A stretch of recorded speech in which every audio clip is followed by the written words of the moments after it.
বৃষ্টি দেখেই মেয়ে বলছে, আম্মু চলো না বৃষ্টির দিনে মুখরোচক কিছু খাই।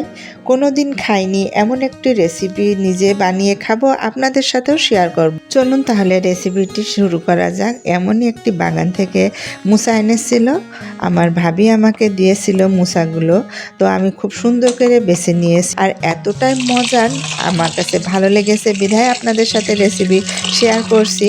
তো খুব ভালো করে ধুয়ে নিয়ে 1 কাপ মতো পানি দিয়েছি, স্বাদ মতো লবণ আর পরিমাণ মতো হলুদ দিয়ে খুব ভালো করে ফুটিয়ে নিব।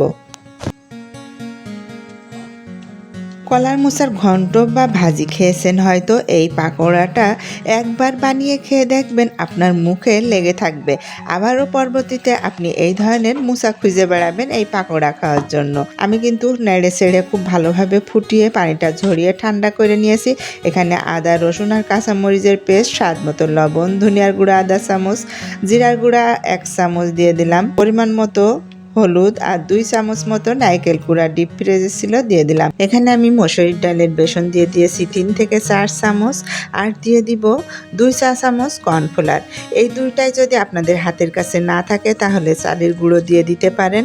আর এখানে 2 মুঠ মতো আমি পেঁয়াজ কুচি দিয়ে দিলাম আর কাঁচামরিচ কুচি দিয়ে দিলাম স্বাদ মতো। মনের মাধুরী মিশিয়ে সব মশলা দিয়ে দিলাম, ঘরোয়া মশলা, সাথে দিয়ে দিলাম ধনিয়ার পাতা কুচি, আরও দিয়ে দিলাম এখানে দেশি মুরগির ডিম 2টা। তো এখন খুব ভালো করে মাখিয়ে নিতে হবে। দেখে নেওয়ার পরে হাতটা ধুয়ে খুব ভালো করে হাতে তেল মেখে নিয়েছি।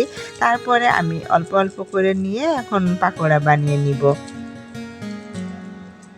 তো একদমই সহজ ঘরোয়া মশলা দিয়ে আমি এই মজাদার মচমচে পাকোড়া বানিয়ে নিব এই বৃষ্টির দিনে। কে কে বৃষ্টির দিনে এই মুখরোচক জিনিস খেতে পছন্দ করে কমেন্ট করতে পারেন। এই কলার মোচার পাকোড়া যে এতটা মজা হয় তা না খেলে কিন্তু আমি বুঝতেই পারতাম না। কলার মোচা আমি ঘন্ট ভাজি 2টাই খেয়েছি, আলহামদুলিল্লাহ এই পাকোড়াটাও খেয়ে নিলাম। কথা বলতে বলতে পাকোড়াগুলো বানানো শেষ করে ফেলেছি। চুলায় একটি ফ্রাই প্যান বসিয়ে পরিমাণ মতো তেলটা খুব ভালোভাবে গরম করে নিয়েছি।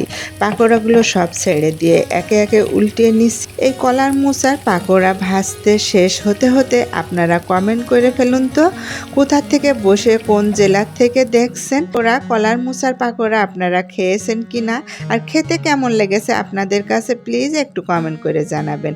আমার কাছে তো ভীষণ মজা লেগেছে, এই জন্য আপনাদের সাথে আমার ঘরোয়া মশলা দিয়ে মনের মাধুরী দিয়ে এই পাকোড়াটা বানিয়ে ফেললাম, আপনাদের সাথে শেয়ারও করে ফেললাম।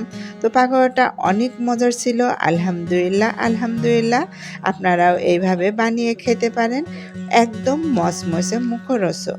ভিডিওটি আর বড় করব না, সবাই আমাদের জন্য দোয়া করবেন। আল্লাহ হাফেজ।